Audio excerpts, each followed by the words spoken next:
La entrevista. La entrevista. Y bueno, vamos a la entrevista con Marco Antonio Fernández Martínez, profesor investigador de la Escuela de Gobierno y Transformación Pública del Tecnológico de Monterrey. Muy buenos días. Muy buenos días.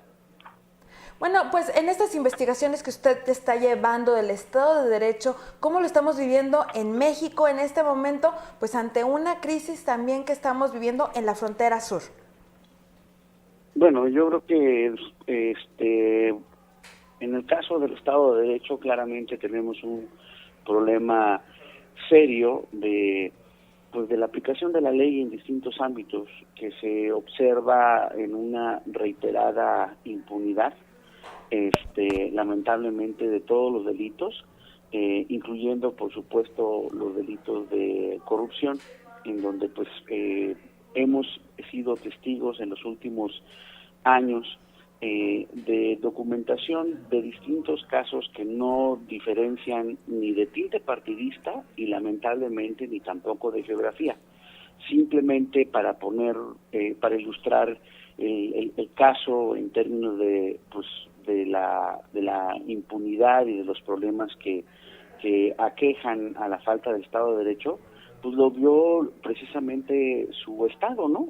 Frente al esquema de lavado de cuentas públicas que se hizo a través del Congreso local y el órgano superior de fiscalización del Estado. Hasta ahorita las consecuencias penales y administrativas prácticamente han sido nulas. Y así como ha ocurrido este escándalo en San Luis Potosí, han ocurrido escándalos en Chihuahua, en la Ciudad de México, a nivel federal. Y todos ellos tienen lamentablemente el común denominador de la impunidad. Y esa impunidad es retrato de la debilidad de nuestras instituciones para realmente investigar y castigar con profesionalismo los distintos delitos que están ocurriendo en el país. En este momento, bueno, con el cambio de gobierno y la crisis de credibilidad que tienen las instituciones, pues ¿en qué punto nos encontramos en cuanto al Estado de Derecho?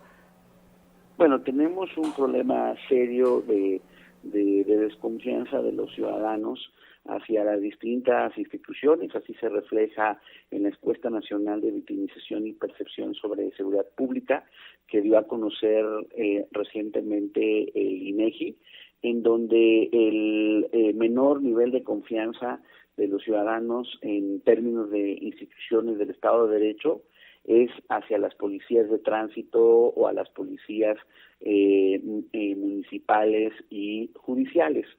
Y ligado a esa desconfianza hay una percepción de que su eficacia en su trabajo es muy menor, y por eso nos sorprende lamentablemente que haya, por un lado, problemas de percepción de que hay corrupción en estas instituciones. Por ejemplo, 90% de los encuestados por el INEGI señalan que es frecuente o muy frecuente la corrupción en las policías, y el círculo se cierra cuando uno observa el por qué entonces la mayor parte de los mexicanos no denuncian los delitos de los que son víctimas. 93% de los delitos no se denunciaron. Cuando se le pregunta a las personas el porqué de esta falta de denuncia, la mayor parte expresa razones atribuibles a la autoridad.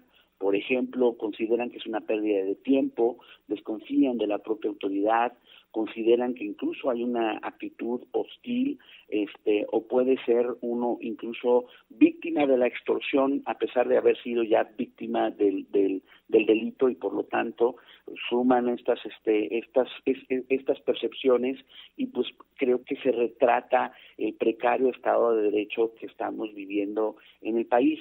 Y insisto, esto es preocupante porque detrás de todas estas cifras, el problema que tenemos en México, tanto a nivel de los municipios, los estados y a la federación, es que las instituciones que tendrían que ser las garantes del Estado de Derecho y realmente llevar a la justicia a quienes cometen los delitos son instituciones débiles, muchas de ellas con problemas serios de corrupción, con poco profesionalismo, con una rotación de personal constante, porque muchos de los que trabajan ahí están por conexiones, no por mérito, y los que quieren estar por mérito tampoco tienen las protecciones de la propia autoridad, no tienen las condiciones adecuadas para trabajar, no se les paga bien, incluso si están dispuestos a hacer su trabajo de manera adecuada, no tienen ni un sistema de evaluación y, insisto, ni de protección para no ser víctimas esos buenos funcionarios también de intimidación o de la propia extorsión de otros compañeros en el cumplimiento de su deber. Esta falta de profesionalismo pues le está saliendo muy caro al país, y yo quisiera pensar que de cara a los cambios de los 9 gobiernos estatales, los múltiples gobiernos municipales y el gobierno federal, habrá en algunos lugares intentos de una vez por todas de cambiar esta situación. ¿El presupuesto, por ejemplo, en las corporaciones policíacas será un primer paso? Pues mira, yo creo que hemos visto cómo en otros países con problemas similares de corrupción empezaron a tomarse en serio el tratar de cambiar las instituciones. Van avanzando, todavía no llegan a donde sería una cuestión perfecta, pero por ejemplo hace años, en el caso de Perú, hubo una depuración muy importante de sus fuerzas policiales, un aumento sustantivo de los salarios y han comenzado procesos de capacitación. Y eso ha reducido, no eliminado, pero reducido de manera importante el problema de la corrupción de la policía de aquel país. Nosotros tenemos ya muchos años, prácticamente 2 sexenios al menos, de un grave problema de violencia asociada al crimen organizado. Y pasan los años, pasan los gobiernos de los estados y de los municipios, y prácticamente seguimos sin poder profesionalizar las fuerzas policiales. O sea, sí es increíble que a pesar de que estamos sufriendo como sociedad la carencia de este tipo de buenas instituciones, somos incapaces de tomarlas en serio y profesionalizarlas.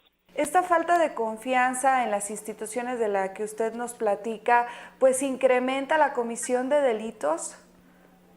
Pues lo que incrementa es la impunidad, porque, insisto, o sea, ¿cuál es la probabilidad de que alguien, una vez que cometa el delito, sufra la consecuencia legal de ello? Muy baja porque, por un lado, la ciudadanía o un número mayoritario no se anima a denunciar por las razones que expliqué. Por el otro lado, no tenemos, salvo excepciones, no tenemos realmente cuerpos generalizados con capacidades de investigación ni en la policía, ni en las procuradurías de los estados o de la federación. Por lo tanto, la probabilidad de resolver los crímenes, o sea, estamos hablando de los crímenes, de todos los crímenes, desde el robo, asalto a mano armada en la calle, los terribles asesinatos que hemos observado por distintas razones del crimen organizado, y el problema de múltiples casos de corrupción, todos tienen el común denominador de la impunidad. Y insisto, si no logramos como país profesionalizar, pues esa impunidad, ¿en qué se traduce? Lamentablemente en incentivos a seguir delinquiendo, porque los delincuentes hacen un cálculo de que pues hay una probabilidad muy baja de que si la hacen, la paguen. ¿Podrían recuperar la institucionalidad si las aplica el próximo gobierno? Pues no entiendo cómo la recuperaría, si usted me lo explica, porque claramente, o sea, digamos que eso no está relacionado a la construcción de instituciones, señorita. O sea, creo que para construir instituciones lo que se requiere es hacer procesos, no se puede hacer de todo al mismo tiempo, pero sí hacer procesos, por ejemplo, en las policías, de un reclutamiento mucho más selectivo, con mejores salarios, con un proceso de entrenamiento constante, con una claridad de cuáles van a ser las distintas evaluaciones que a lo largo de su carrera los policías van a tener para poder aspirar a tener un mejor puesto e ir teniendo responsabilidades más importantes dentro de las instituciones. Eso creo que no se resuelve en lo absoluto con una consulta. Pues muchas gracias por estos minutos y pues una oportunidad sin duda los nuevas gobernaturas que estarán o están ya tomando posesión y bueno, pues también el gobierno federal. Muchas gracias. Gracias a usted.